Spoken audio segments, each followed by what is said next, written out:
Halo Merior, kalian lagi ada di Merinfo, History in 4 Minutes.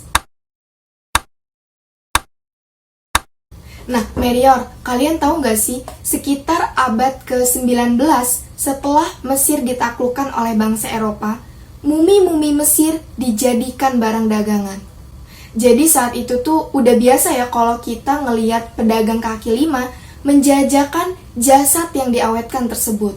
Bahkan, beberapa mumi seringkali ditumbuk untuk dijadikan obat, lalu dijual bebas di apotik.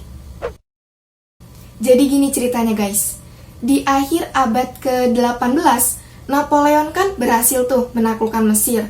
Nah, penaklukannya ini sekaligus membuka pintu gerbang sejarah Mesir yang sebelumnya tidak diketahui oleh bangsa Eropa.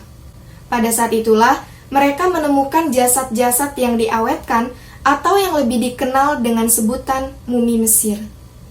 Nggak kayak sekarang, di mana mumi itu diperlakukan dengan hati-hati untuk digunakan sebagai penelitian dan juga ilmu pengetahuan. Mumi saat itu sama sekali tidak mendapatkan perlakuan yang layak. Sejumlah pedagang kaki lima menjual mumi secara bebas. Bahkan saat itu, kaum elit seringkali melakukan pertemuan sosial yang disebut dengan pesta mumi, di mana di dalam acara itu, mumi akan dibuka di depan banyak orang, lalu diiringi sorakan dan juga tepuk tangan yang meriah.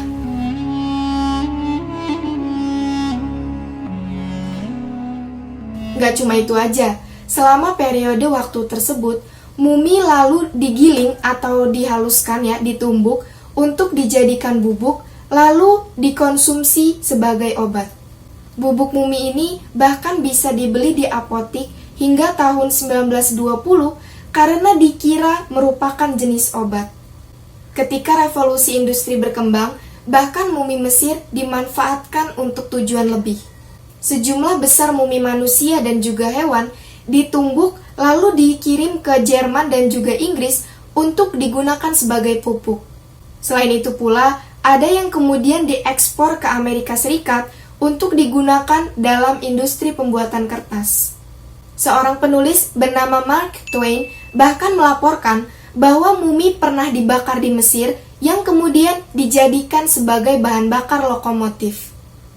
Pada tahun-tahun terakhir perdagangan gelap, mumi seringkali dijadikan sebagai objek pajangan berharga, lalu dibeli oleh kolektor kaya asal Eropa dan Amerika sebagai souvenir wisata. Nah, bagi mereka yang gak mampu untuk beli mumi utuh, sisa-sisa mumi seperti kepala, tangan, atau kaki dapat dibeli di pasar gelap dan diseludupkan di rumah. Nah, ini serem gak sih? Di rumah nyimpen mumi buat apa gitu loh. Aneh-aneh aja orang zaman dulu ini ya. Begitu populernya mumi dijadikan obat, serta tingginya permintaan pasar Eropa, bahkan setelah menggeledah makam dan katakomba, ternyata tidak cukup untuk memenuhi permintaan pasar. Inilah yang kemudian membuat maraknya pembuatan mumi-mumi palsu. Mumi palsu dibuat dari mayat-mayat penjahat yang dieksekusi, orang-orang jompo, orang-orang miskin, dan orang-orang yang meninggal akibat penyakit mengerikan. Mayat orang-orang tersebut kemudian dikubur di pasir atau mengisinya dengan batu bara bitumen, lalu dijemur di bawah sinar matahari terik. Ya, itu tadi guys Merinfo kali ini, semoga bermanfaat dan sedikit banyak menambah wawasan kalian tentang Mesir kuno, tentang mumi, dan sejarah kuno lainnya.